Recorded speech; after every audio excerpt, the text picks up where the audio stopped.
This will be made available, so if you have to step off or you miss anything, you can watch it later. And I'm really, really grateful that we have put this together, because we have got an expert panel of people that have been there, done that. We've been through this before, and we know what a great opportunity there is right now. Angela, you're getting muted, sorry. Again, background noise, mute yourself, please. We've got one of the best panels I could dream of putting together to kind of help you through this, and just general topics that we're going to talk about. I'm going to have my expert panelists, who are Ginger, Brian, and Shara, introduce themselves in just a minute. However, I want you to know we're going to cover these main topics really quickly. Like, I'm talking 5 minutes a topic, and they're going to share their perspective from their industry.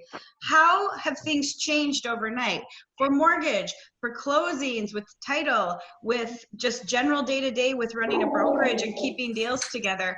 How are you going to keep things rolling so that your business doesn't go on dead zone, because it doesn't need to. How to keep deals together. I actually got a couple texts from agents that are a little bit newer in the last couple days, and they're letting deals go that shouldn't be going. So I not only want to educate you guys on how to keep deals together and set expectations, and Ginger is going to be able to add a lot to this, but I also want to come up with a strategy so that our agents that maybe have never been through a shift before, how they can get advice from someone that knows how to keep a deal together, because there's deals unnecessarily falling apart, and a lot of it has to do with communication. And then basic advice for someone that has never been through a shift before, what to expect, because literally we just had the most extreme shift happen overnight. Usually this happens like in a 3 to 6 month period, and then it's like game on. This just happened overnight, and there's actually good in that, to be real honest with you. And last but not least, I want to end with the opportunity that you have and let you know of a few things tomorrow that I'll have available. Jeff Borum has made himself available at 1 o'clock from 1 to 1:30 tomorrow, and we're going to go down a list of things of action, of opportunity that you guys could engage with to make double the money that you ever dreamt of because of this shift. So those are kind of the talking points. And so without further ado, I'd love to introduce my panelists. So we'll start with Ginger, and then we'll go to Shara, and then to Brian. So if you guys can introduce yourself, and then tell us, like, how long have you been through this? Have you been through this before? And then we're going to dive into how is it affecting you? One of her friends. So can you hear me? Yep, we can hear you. All right, I'm Ginger Perkins, and I'm your managing broker for your 3 offices, Keller Williams Tampa Properties, Palm Harbor, and Gulfside. And my background is 27 plus years of real estate, and I did go through the shift with the short sale and foreclosure debacle in 07 through 10, I guess, or 12. So knowing what we've got ahead of us, are you terrified? Are you excited? How do you feel? Well, I'm not terrified and I'm not excited, but I think we can all keep ourselves level-headed and realize that you can exercise faith over fear and accomplish anything. You got it. Okay, Shara, what about you? Let's hear about your background. Hello. So I've been doing this 21 years. And what have you been doing? Because not everyone knows what company you're with. Okay, I'm sorry. I am the general manager of all of the Star Title Partner offices. So I do all things title. I've been doing this 21 years, and I have been through the shift. I went through the huge fallout. I was self-employed at the time, and I will tell you, this is not the end. There's huge business opportunity, whether you're an agent or even on the title side, for the fact that I had to shift my business from more of a retail business with title to then focusing on grabbing business that was REO business or things. And I still made a ton of money doing that. So it was just a matter of my perspective and how I shifted my business model at the time to do that. As far as the Star Title Partners is concerned, we are 100% up and going. We are in the office. Even if some of my people had to go home and work, the agents will never know. The clients will never know. We will not skip a beat. Even if we were to, for some reason, all of us be sent home, we still already have a plan in place to still close, to still fund, to still wire, to still get agents their check, to still exactly as we would. Perfect. And Brian, I'm trying to unmute you. Brian P., where are you on this list? There. Can you hear me? I can hear you. Tell us what you got. Scoreboard. Hey guys, I'm Brian P. Forrester from Van Dyke Mortgage, and I've been doing this about 16 years. So we went through the previous shift as well. The way we see it, most of our people are already working remotely, whether that's underwriters or processors. So this really isn't a big change for us. What we're seeing now with the rates and the volatility, there's been a lot of refinances. So some lenders are dealing with capacity issues, meaning their pipelines are full, and getting to those types of, into all loans they get into through the system are going a little bit slower. But the bigger issue we'll see is with appraisers and their turn times. Okay. So mortgage and title specifically, what advice, someone's got a phone ringing. I can't tell who it is. What advice do you have to us as realtors in how we keep things going? And Ginger, you'll probably have the most feedback on this. How do we keep deals going? What should we be writing in contracts? What are going to be deal killers in the new future?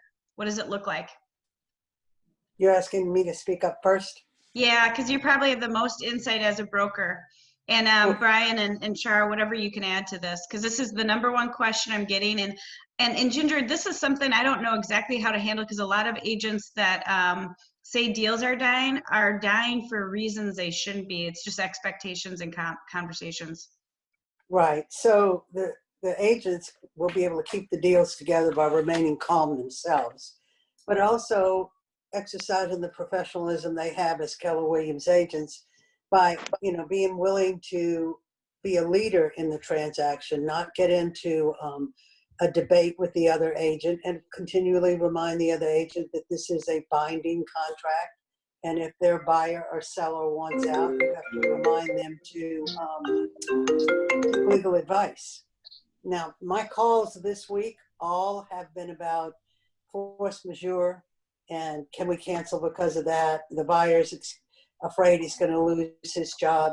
Well, there's an excellent Florida Realtors and Legal Hotline webinar that came out this morning that I have forwarded to all of the agent services and asked them to post it on Facebook and send it out to each agent, which basically says that it's a case-by-case situation, that we can't just say this is force majeure and everybody can be out of the contract. We have to make sure that both parties understand they are in a binding contract and they have an obligation to fulfill the contract, and otherwise they need to seek legal advice.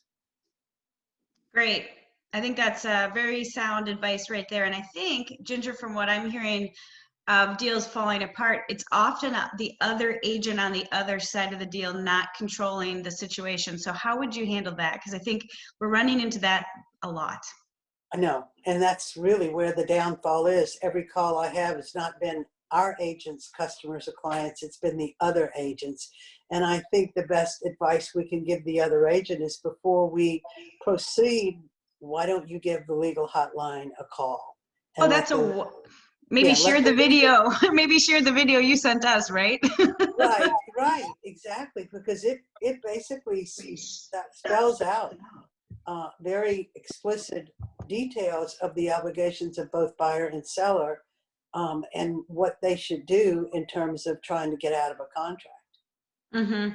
That's great advice. I mean, that takes care of 99% of the circumstances. And I think some of our agents have never been in a circumstance like this. So they're just letting deals fall apart, right, or they're not handling the emotions of the transaction, and they're not conversing with their people enough. So, being that you've been through this before, if I'm one of those agents that say I have a listing and it's not pending yet, it's on the market, and I typically call most of my sellers once a week, what would you tell me to do differently now as our broker? To speak to your sellers, I would tell them that, you understand their concern. They have made a commitment to sell their house, and they should depend on you being as professional as they know you are to continue the process. If they would prefer, being out of the house, not having open houses, offer the Zoom open house, make sure they understand that you are the professional in the transaction and you're doing everything you can to help them get through this. And I would say, I'd tag onto that, that the more you communicate, the better, because the other thing I'm hearing is that agents are texting or giving email updates weekly and all that. And those days are over. We need to pick up the phone, or even better, have a face-to-face Zoom with social distancing, because there's so much to be said with having that interaction face-to-face and the non-visual communication and all, or the visual communication and all that. What I'm hearing and sensing, and I'm sure Ginger, you could probably add to this, is that people aren't communicating enough with either their pendings or pipeline. And Aunt Sally's chit-chatting with them, or they saw the news and they're getting nervous. And Right. because you're not interacting with them daily, bi-daily, or as frequently as needed, or your style of communication isn't really direct enough, we're having a lot of creepy crawly kind of conversations and worries creep in. Right. You know, that's exactly right, Jessica. If they would just pick up the phone and forget about texting and Yeah. emailing. Working from home, we have a tenant, and I called the tenant yesterday and said, just want to make sure y'all are doing okay. Want you to know that we're here. Let us know if you need anything. She was enamored over the fact that we took the time to do that as landlords. And I think that's what everyone needs to do with each one of their buyers and sellers, is to verbally and visually communicate. There's no greater time than right now than to be on that phone. Does anyone have any questions specifically about transactions that they want to either throw in the chat box or unmute themselves? I think you just nailed it. From a keeping deals together standpoint, Brian, I'll start with you next, and I'll go to Shara. What else would you add into that? What else would you add into that?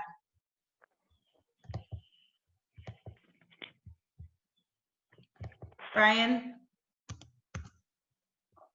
you're muted. Unmuting. I'm unmuting you. I'm trying to unmute you. Oh, you're unmuted. Now you've done it. I'm good. All right, so it's about setting expectations, right? So in the short term, appraisals are going to take a lot longer, 10 to 14 days. We're seeing verifications of employment. As we go further down the road, those are going to take longer, or we may not even be able to get them if a company is closed or shut down operations for a temporary part of time. The good news is there's some automated ways to get around that. However, if it's a buyer we have to go deep on, that may be a problem. So I would say the pre-approvals need to take a little bit longer to validate that type of stuff ahead of time, so it won't be a problem down the road.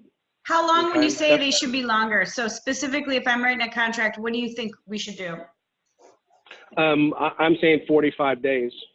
Okay. Yeah.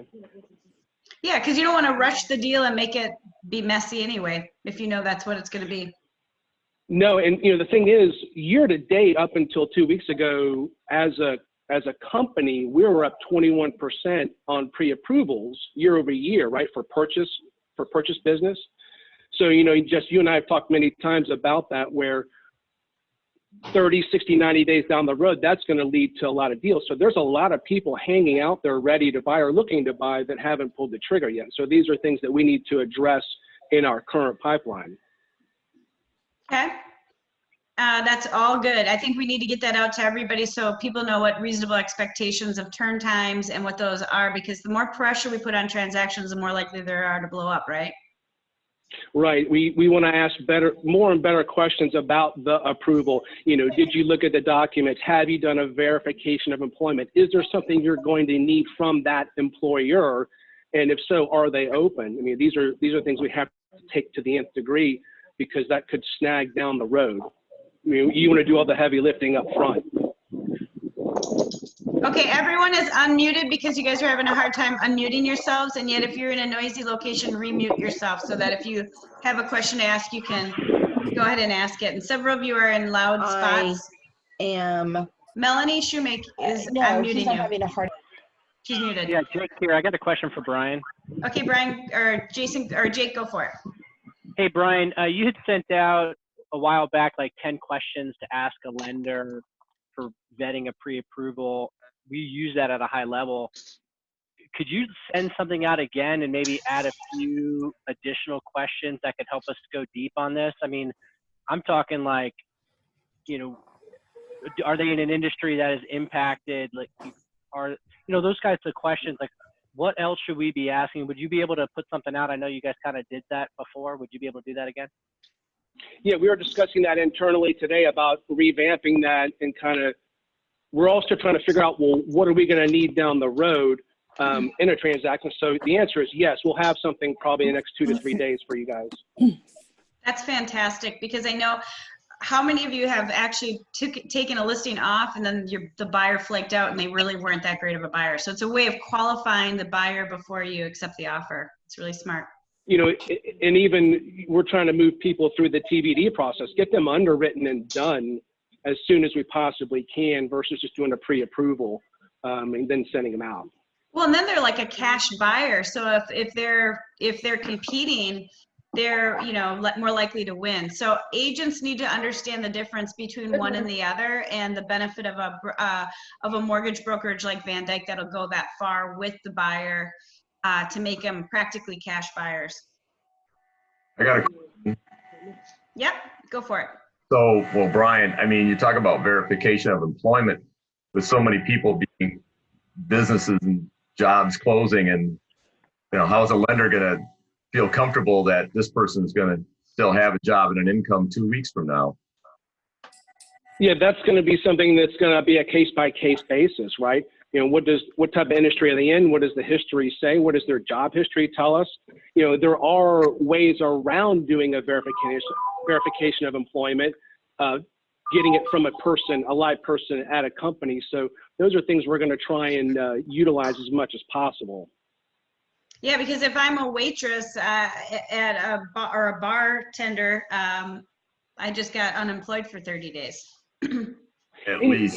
Common sense is at some point you're coming back, right? This isn't permanent. I mean, who knows what's going to happen in the future? And we're sitting there just with a 30-day, stop. We can't assume that it's not going to come back.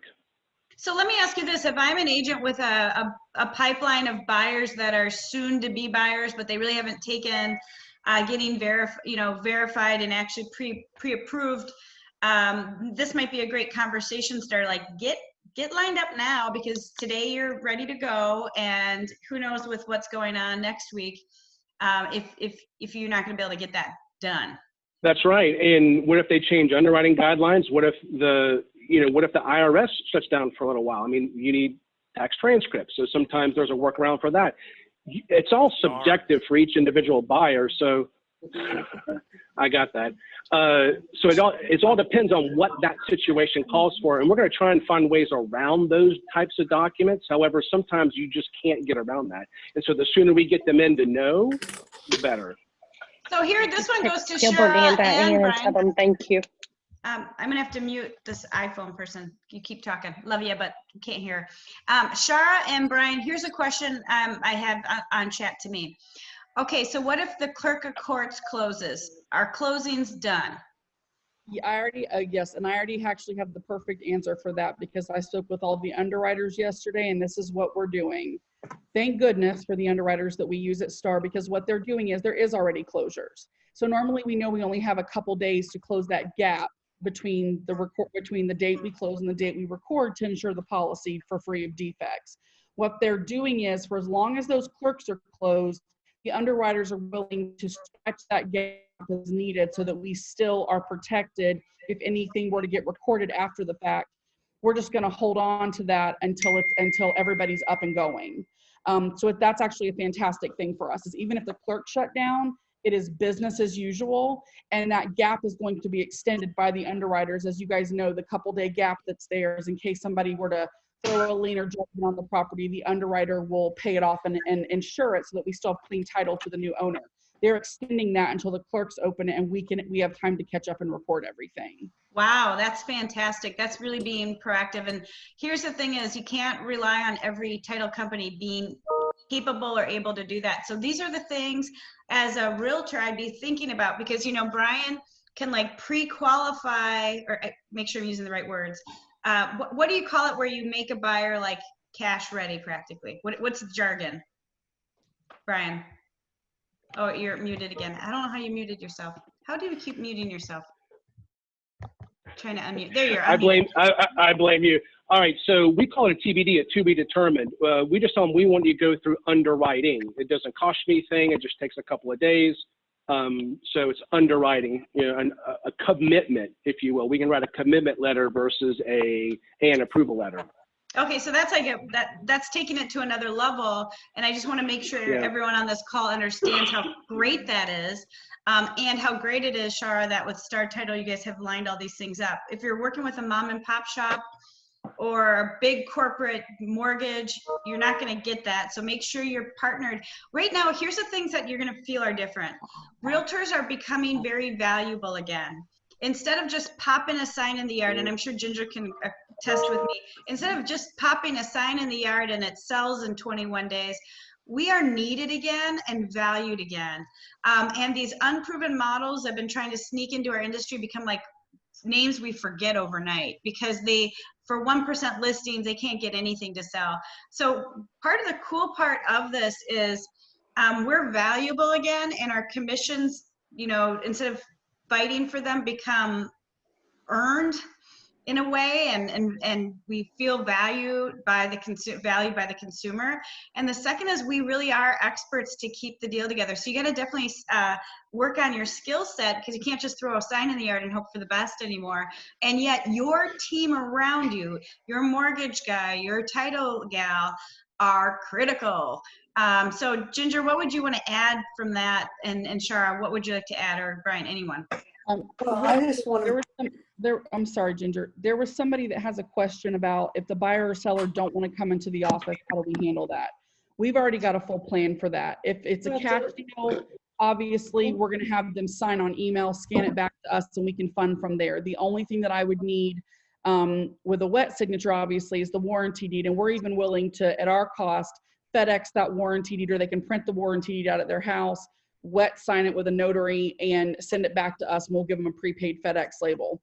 If for some reason, again, we've already got our whole contingency plan in place, where if they, we're letting them know, and again, Brian was right about setting expectation, we're letting people know what we're doing as a company to keep our employees healthy, keep the office clean, the extra measures that we're taking, even things like, not coming from a place of fear, but coming from a place of kindness and love. And we all have to work together at this time as humanity, not just as agents or title people or mortgage people. Is we're telling them, like, we know this is a super big day for you, but please don't bring like your mom, your dad, your 3 kids, your this, your that. Like, let's come and sign the documents. And we still want to congratulate them. We still want to make it a meeting big right now. Everyone's them. talking about how they're gonna work. Okay, Jackie, sorry, I had to mute you. Okay, back to the question then. Ginger, are you ready to answer? I'm sorry, repeat the question. It was, I kind of lost train of thought, I'm sorry. Those are all great things, Cheryl. Let's just dive into the next thing. So keeping deals together, is there anything else that you would add to that? Well, I think the agents need to keep their heads level and make sure they're doing what they can to keep the deal together. We're going to see a lot of panic, like you said, Jessica, from the other side of the transaction. And the best advice to give that other agent is, before you give your buyer or seller any advice, why don't you call the legal hotline and explain the circumstances so they can tell you what they believe the buyer or seller should be doing. Remember, we can't give them advice. We're not attorneys. But at the same time, what you can do to get this going is to stay in activity and to keep yourself busy all the time, doing things that you know will create business in the future. Okay, any other questions on that specifically? I'm looking at the chat box, I think. So what I'd add though is Shara and Star Title have put this together. So they're prepared. They're prepared to do whatever it takes to get a deal closed. And she said that so well. I don't know if every title company is. So if you're not working with Star, you should consider them. And if you're working with a different title company, you should inquire about what their strategy and plan is. So, know your team. And if your team is not equipped, it's kind of like working with someone without E&O insurance. Not a good idea, right? So you need to check in to the person and the team that you're working with to make sure they're prepared. So I'd call everybody that I'm working with, and if they're not in a position where you feel like they really have a contingency plan where literally if the clerk of courts is closed, they can still close, or if someone is fearful of entering a building that they can still close, that you, rely on some of the experts that we put in front of you, because I think they're ready to go. Yes, we'll make sure Brian's flyers and all that go out to all of you. You don't have to put your email in the chat. We're going to give it out to everybody. So just know that everyone will get this flyer from Brian about how to pre-qualify. So Brian, you're on the hot seat for that. Make sure that you get that out. Jessica Little said she has a question. Could you unmute her? Who is this? Jackie Little. I unmuted you twice, and for some reason it keeps muting you. I have no idea why. Maybe you're just trouble. I'm looking for you, Jackie. You're on the list, and I keep hitting the unmute. You're live, Jackie. I don't know why it keeps muting you guys in spontaneously, but Jackie, you should be able to be heard now. Can you talk, Jackie? She's talking, but I can't hear her. It says unmuted. How bizarre. Okay, we'll try to go. Why don't you text your message? Shara, I have a question for you. Please tell her to unmute me. Jessica, I have 2 questions, please. Okay, just type them in, because for some reason I keep unmuting you. You're unmuted right now. Can you speak up? Jackie? Maybe her mic is. No, there you go. Jackie, you're unmuted. Yeah, their mic must be not. Maybe their mic's not working. So if you're having any technical difficulties, because it's really important that we answer all your questions, chat it up in the bottom. And Jackie Little, you're unmuted right now, so you might want to look at your device. Okay. Any rate, moving on. Okay, let's talk about, I've never been an agent in a circumstance like this. I grew up in real estate 3 years ago, and I do a lot of come list me's. I never really did CMAs all that seriously before. I don't even really give a pre-listing packet. I usually list property of people I know. My world just changed, big time. I used to live off of open houses, and now I'm worried that people won't go to open houses. What are some of the things that I should do? Now I'm gonna dive into open houses first, and then I'm gonna hand it over to our panel. Yesterday I had an agent leadership council meeting, and about half of my ALC is into open houses. They do open houses regularly to lead generate. And a few of my ALC members were fearful and basically went on lockdown and stopped doing them and just assumed no one would come. And then a few did them and probably had the open house of their life with really active, true buyers that came in. Yet they had communicated that the house was clean and that, they had, hand sanitizer out and just a few things that they thought of proactively to make everyone feel comfortable being there.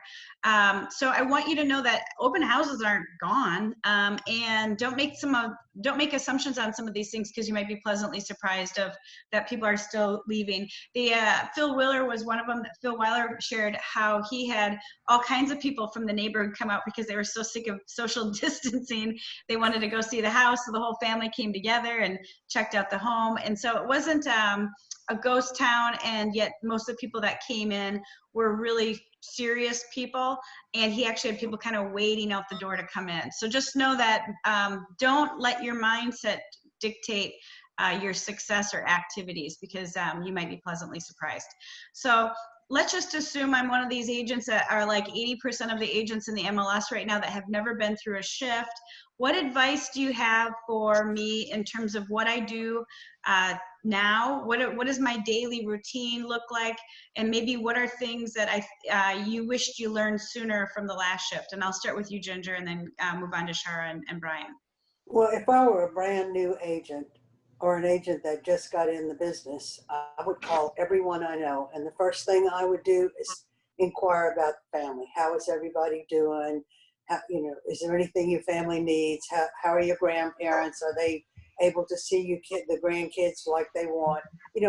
Get in dialogue with them and have a conversation. And then just remind them, I am in real estate And I just want you to know the real estate is still moving.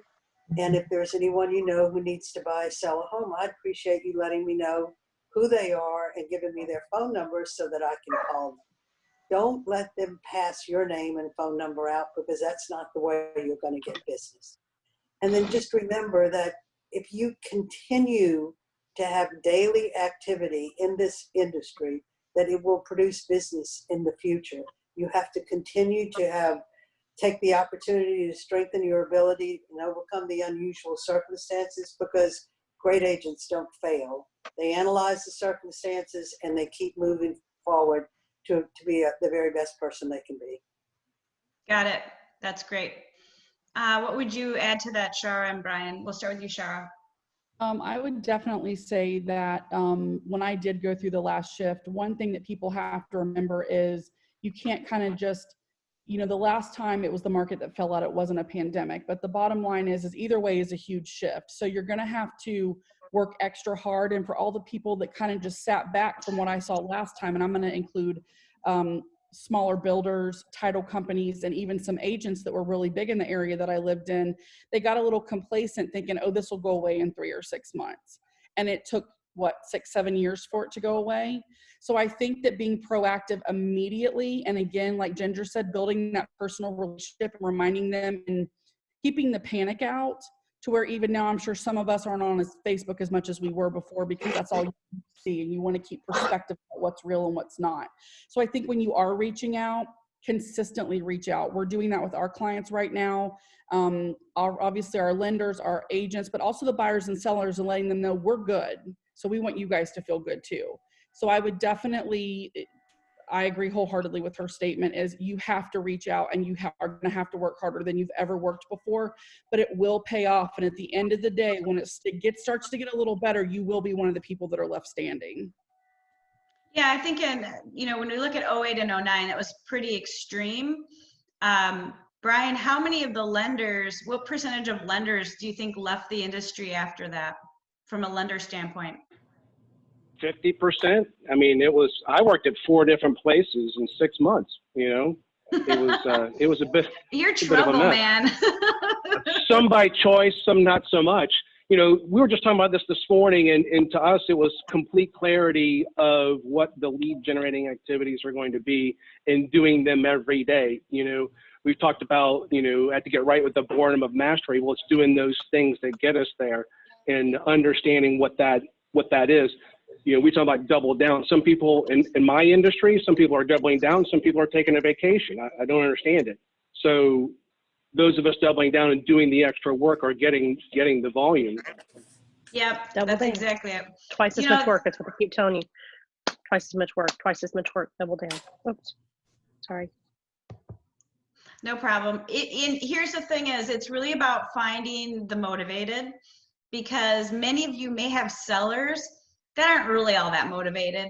And when the market starts adjusting and you may need to do price improvements, they're probably going to pull off the market. And the truth is, they really weren't listing. They were, if it sells, I'll sell kind of thing. So your skill set of doing a great needs analysis is one thing that you're definitely going to have to sharpen your tools on, because it's really about finding the motivated in this type of market. And if I'm one of those people that are going to argue with you and I want the price to be 20% more than it really should be, if you take that listing, it's going to become a real burden as the market starts correcting and adjusting.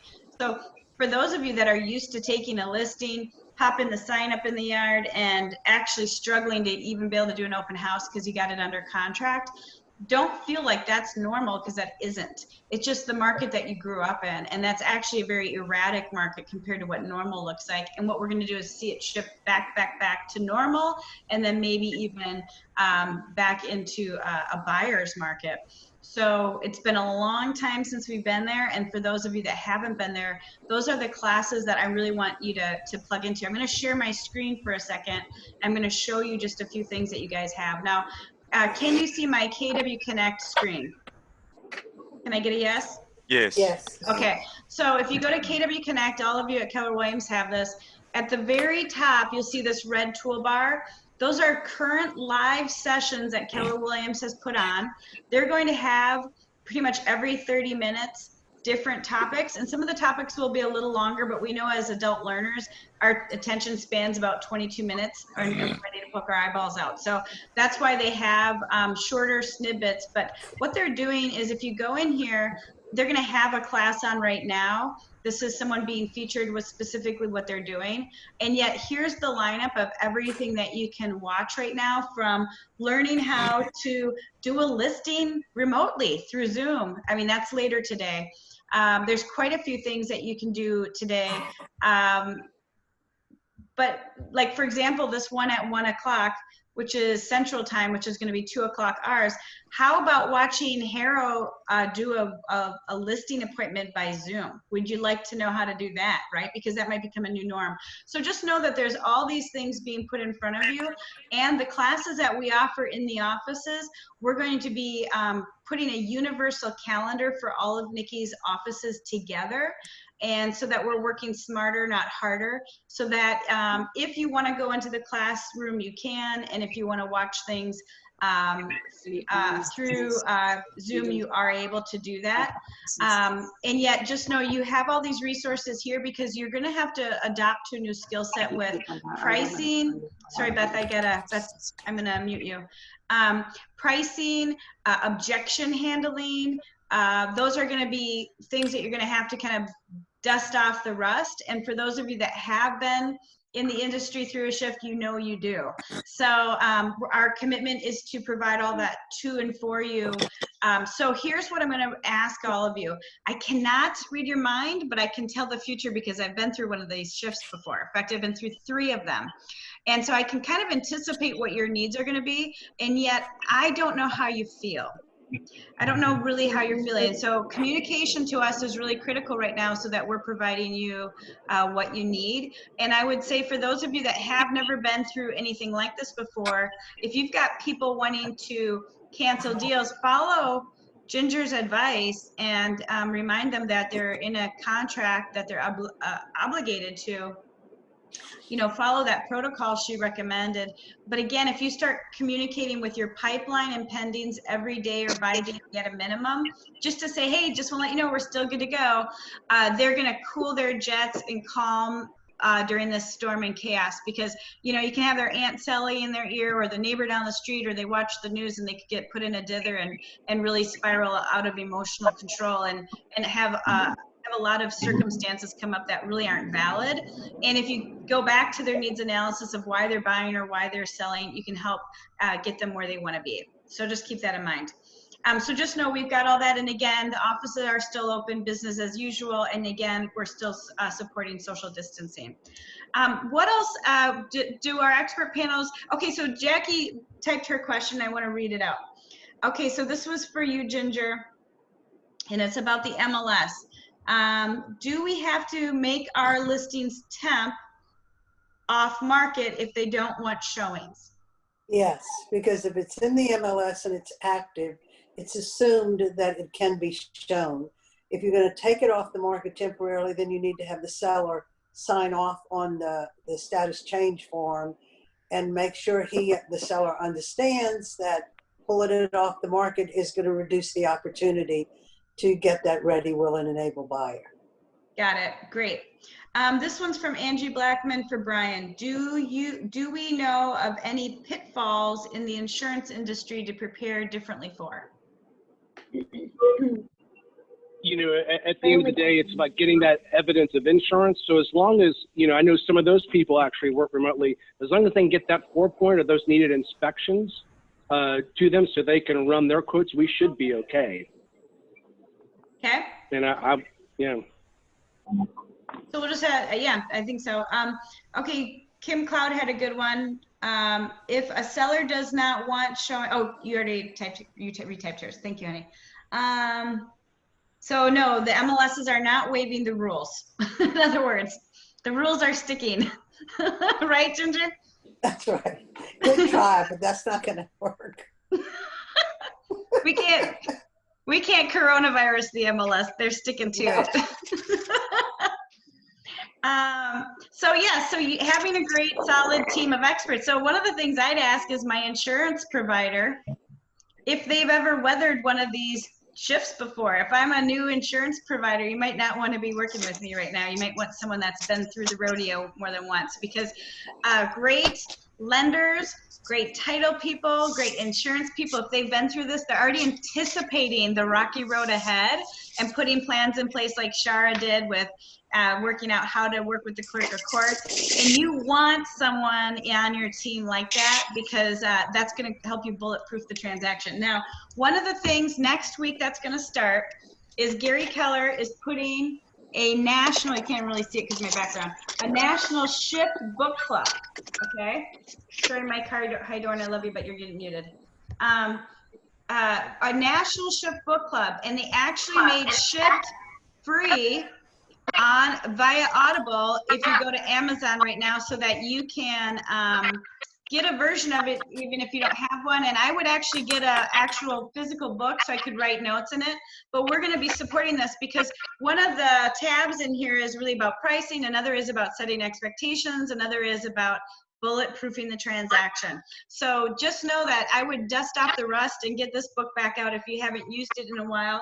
I started rereading it last night, and we're going to be supporting a national book club on it starting next week. So if you haven't ordered one, you might want to go on Amazon and get one in your hands before next Monday. As soon as I have all the details for the National Shift Book Club, I will get that out to everyone.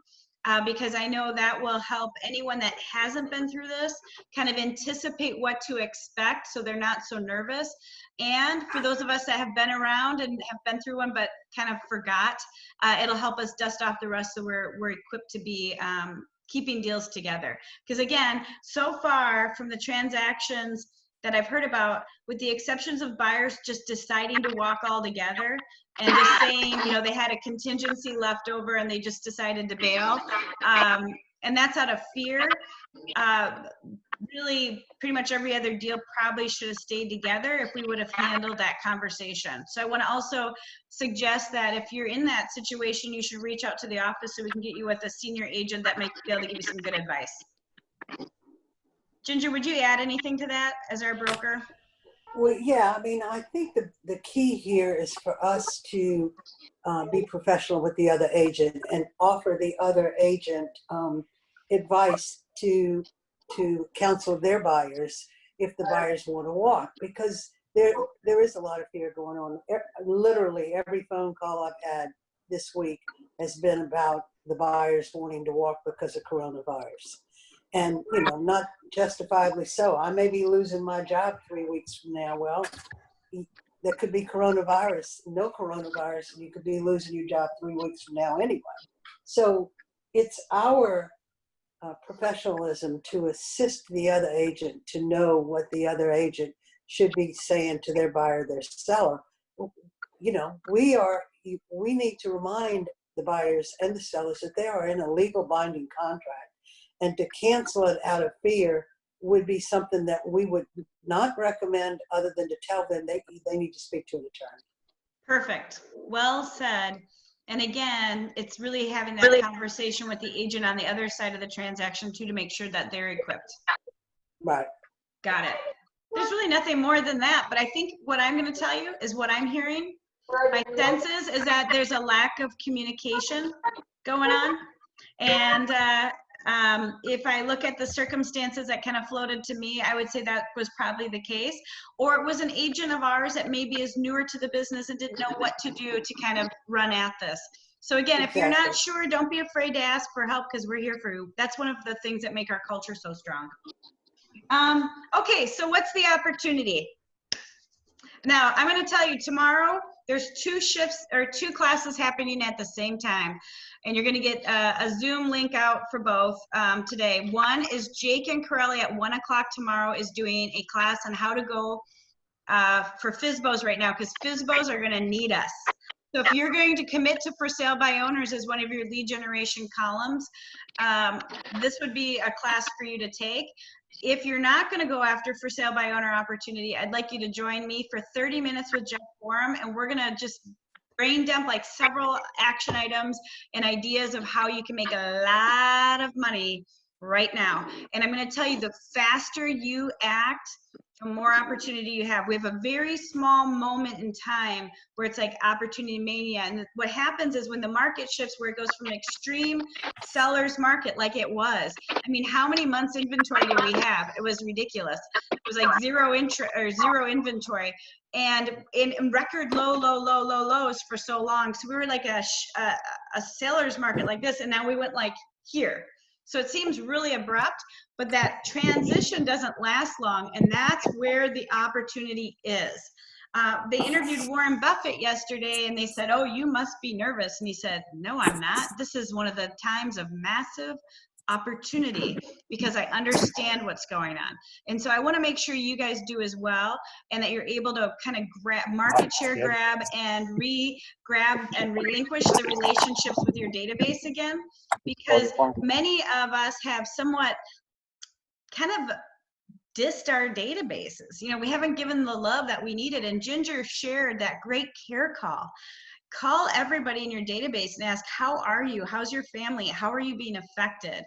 And then specifically, I'm going to give you a couple things, so get out your pens, but I'm going to really dive into this with Jeff with more specifics tomorrow. So it starts with a care call. Everyone loves to be cared for. And boy, do you have an opportunity now, because they're home. They probably want you to go pick up their kids, give them a break, because everyone's been home. I have, just so you guys know, I have 6 family members here, 2 dogs, and it's chaos. And, you know, everywhere that these people were going to go for spring break is closed. So they're like in my neighborhood, like in my yard all day. I'm like, okay, leave, go find something to do. And everything they want to go to is shut down. So, you know, we're all climbing up the walls, and yet a care call is everything. So there's really no script for that. It's being genuine and asking, how are you? How's your family? How are you being impacted by everything? And then here are some suggestions. They could do a fee-free refi with Keller Mortgage and potentially save a payment or two during that process and take advantage of the ridiculously low rates. Because they get an extra $1,000 of closing costs, that really covers typically the costs that they would have had out of pocket. And if not for them, maybe someone else that they know is a truly caring thing that you can do. They could also, you could also say, hey, I'm sure you're curious how the market is going to impact your home's values. And so I'm just going to quick screen share and show you how I would do this as we're going through it. So you would log in to your command. I got to get into command. You're going to log into your command, and while you're talking to someone, I would suggest you have their profile open. So we'll pick Buyers will need to have everything changed / transferred. Sorry, Dean, I'm going to mute you. So let's say I'm talking to this Louis guy. So Louis, say Louis is on the phone with me. I'm going to look in here and see what I do and do not have in here and say, you know what, actually, Louis, I just realized I don't even have your address in my database. And right from here, I'm going to put him on a neighborhood nurture. So say he lives at my house. We'll just put my address, Corsair Court. It's going to populate as I'm typing the address in. And from here, because I know of his address, I know he's in Gulf Harbors. And because Gulf Harbors has like neighborhoods, I'm just going to probably click a few of the neighborhoods around that sometimes get tied into Gulf Harbors and hit save. From here, I'm going to automatically go into my smart plans and add to a smart plan. Now, I could do a monthly nurture or a bi-weekly neighborhood nurture. If someone's really antsy pants, they might want to touch from me every other week to know what's going on and track. If they're not, you might just put them on a monthly nurture. And at the same time, I'm going to add them to promo my app so that they get my app from me. And I'm going to tell them that I just gave them and empowered them with a Zestimate on steroids so they can continue to track daily, weekly, or as needed, how their home's value is being impacted by this crazy time that we're in. And that is a great way to audit your database as you're going through this and getting good data out and filling in the blanks that we all have, let's be honest, putting them immediately on a smart plan. And then the last smart plan I'd recommend, you can do whatever you want, but the one I would recommend is, now that you've restarted the relationship with this person that maybe you've kind of not been talking to or really in good communication till now, you could also remind them to put them on the quarterly call campaign, which will remind you to reach out to them once a quarter and say, hey, how are you? How's your family? How's your house? So those are some basic steps that you can do basically to relinquish the relationship, because how many of us have kind of gotten out of the routine of communicating with our database other than email? And I would say for most of us, I would say you need to do this for about 4 hours a day, or you're really not working. So I would spend 4 hours a day connecting with my database. And the cool thing is they're home. And you can easily just go to your next contact by hitting next, and just go until you see someone that you know well enough that you can reach out and say, hey, how are you? How's your family? How are you being affected? What can I do for you? And start with that care call and then go through that routine, because that will reestablish where you're at with people. Now, other things are, you're going to run into people that are just terrified of the idea of people being in their home. Well, our Keller offers, our instant offer might be an option for them. So a couple of you asked me early on before this call started, how do I get Keller offers certified? All you need to do is go to training@kelleroffers.com. You email training@kelleroffers.com, and they'll send you the link with all the options that you have. Other thing I'll share is a couple of you had asked me this question earlier with Keller Mortgage. You're not sure how to get in there or how to use it. If you go to kellermortgage.com, over on the right-hand side here, there's an agent portal sign-in. Just click there. You'll have to have logged in. If you hadn't, it's going to ask you for your KW credentials. And really everything that you're going to need to function is right here, from marketing information, scripts, a better understanding of everything. And if you really don't know anything about Keller Mortgage, feel free to call this number, and they'll get you set up. You can even choose your own loan officer. So those are some of the questions I know I got before this call started, or this Zoom started. I just want to connect those dots, because again, you have opportunity time, but I would say if you're not sitting on the phone in front of your computer making those connections about 4 hours a day, you're not really working. And I'd hate for you not to be working and lose the momentum that you can gain in your business right now. Panelists, do you want to add anything to that? I mean, we're burning through these questions much faster than I anticipated. Well, you know, Jessica, I just wanted to say, if everybody would remember that when you learn to survive in a market like this, the other side of that survival is to thrive. Truly is.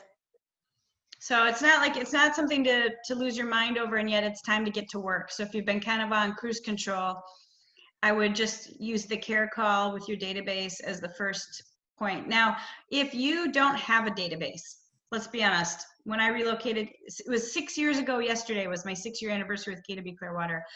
Mark and I moved here, and at the time, Mark was just dating me, and I convinced him to move cross country with me and start his business over again with no friends in the area. So I asked him, I said, what are you going to do? And, you know, he jumped into open houses and did some other things.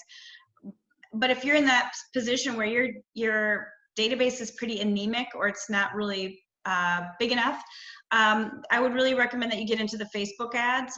You're getting Facebook contacts for about $1, $1.50 a piece.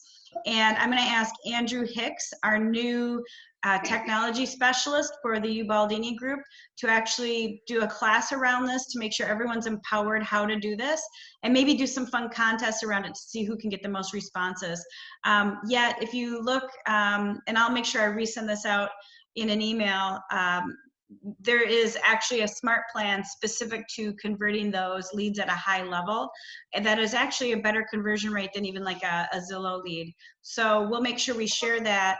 But if you're in that position, there are other things you could be doing, like the Facebook leads through Command, that are extremely affordable.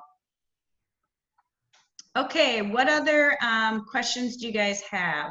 Okay, so Angie Blackman asked a question. Do we need to be assigned a contact LO at Keller Mortgage? What is the best way to send them referrals? So Angie, just go through that link I just showed you, kellermortgage.com, click on Agent Portal, and you can choose a lender. And if you don't know the process, feel free to call that 1-800 number at the top, and they'll guide you. They wanted to make it so you could choose your own, and if you don't know who to choose, they'll assign you with someone that's great, and if you don't like them, you can change your mind. Anybody else? Any other questions? We're really zipping right through this. Bueller, anyone? So panelists, is there anything else you'd like to add as we wrap? Yeah, I kind of just want to say, even if you guys, for whatever horrible reason that I cannot imagine you are not using Star Title, is that we are still here. We guys are all obviously a part of the Ubaldini family.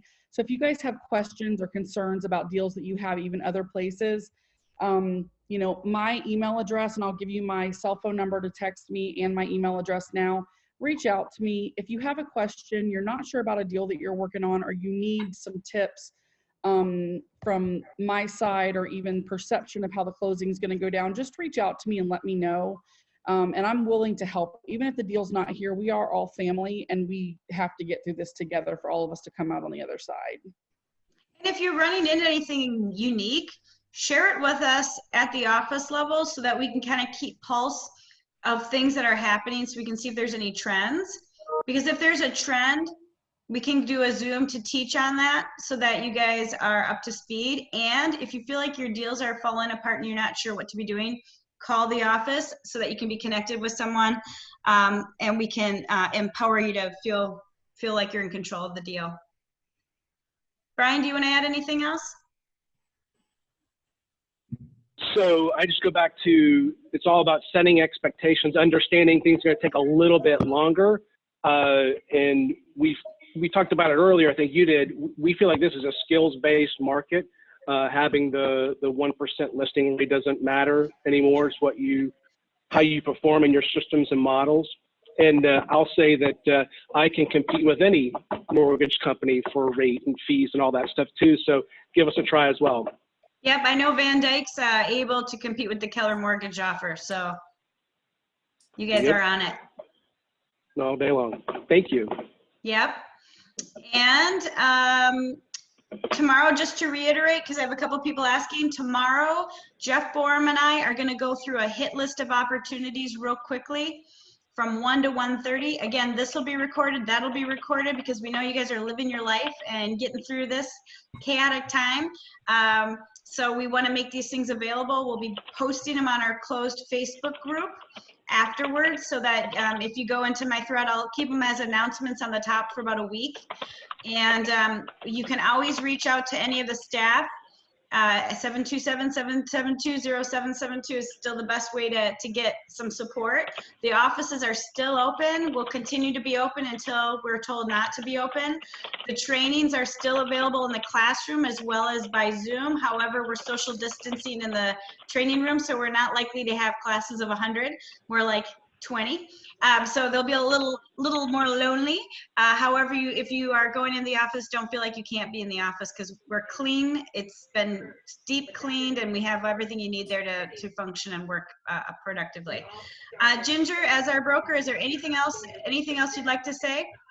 You guys know I'm a phone call away. I'm always willing to do whatever I can to help you through a transaction. So We please love don't our hesitate to broker. call. We love our broker. Yes, Thank you you, do. Jessica. We love you, and we love our team. So here's the thing. Don't lose your head on this. Don't lose your wits on this. If you need anything from family support to help with your family, we're a family here. We're here to help you. So don't be afraid to be a little vulnerable if you're afraid or need something, because we're here. And if anyone has toilet paper or bread, please bring it by my house, because we're almost out. And it's dangerous with 6 college boys. I'm like, oh boy, they go through a lot of bread and toilet Go paper. to the street corner. Go to the street corner. Yeah. We might have to start doing like a bidet or something. I don't know. Any rate, love you guys. Continue to communicate if you need anything, and thank you for being part of this. And I hope you got what you needed. So have a great rest of your day. Thank you. Bye, Thank you, guys. Jessica. Thank you. Thank you.